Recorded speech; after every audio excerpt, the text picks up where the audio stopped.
ইরানের পারমাণবিক কর্মসূচি ঘিরে তেহরান ও ওয়াশিংটনের মধ্যে কূটনৈতিক আলোচনা চললেও মধ্যপ্রাচ্যে যুক্তরাষ্ট্রের সেনা মোতায়েন নতুন করে উত্তেজনা বাড়িয়েছে। মার্কিন প্রেসিডেন্ট ডোনাল্ড ট্রাম্প একের পর এক হুঁশিয়ারি দিয়ে বলছেন, ইরান এমন এক ক্ষেপণাস্ত্র তৈরি করছে যা ভবিষ্যতে যুক্তরাষ্ট্রে আঘাত হানতে সক্ষম হতে পারে। তার এই বক্তব্য অনেকের মনে 2003 সালে ইরাক যুদ্ধের আগে দেওয়া সতর্কবার্তার কথা মনে করিয়ে দিচ্ছে।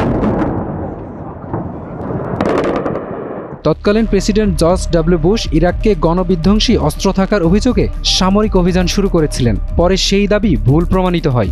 সেই অভিজ্ঞতা এখনও মার্কিন রাজনীতিতে গভীর প্রভাব ফেলছে।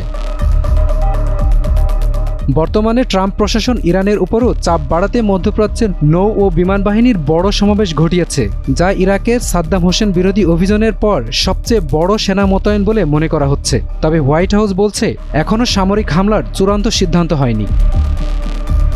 ট্রাম্প ইরানের ক্ষেপণাস্ত্র সক্ষমতাকে যেভাবে যুক্তরাষ্ট্রের সরাসরি হুমকি হিসাবে তুলে ধরছেন, তা ইরাক যুদ্ধের আগের বক্তব্যের প্রতিধ্বনি।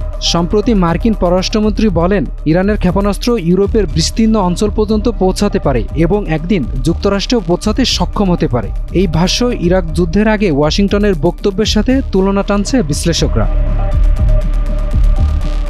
ট্রাম্পের রাজনৈতিক ভিত্তি মগা আন্দোলন বিদেশি যুদ্ধে জড়ানো বিরোধী, ফলে দীর্ঘমেয়াদী সংঘাতে জড়িয়ে পড়া তার জন্য রাজনৈতিকভাবে ঝুঁকিপূর্ণ হতে পারে। তেহরান ইউরেনিয়াম সমৃদ্ধ কিছু আপসের ইঙ্গিত দিলেও ক্ষেপণাস্ত্র ইস্যুতে সমঝোতা কঠিন বলেই মনে হচ্ছে।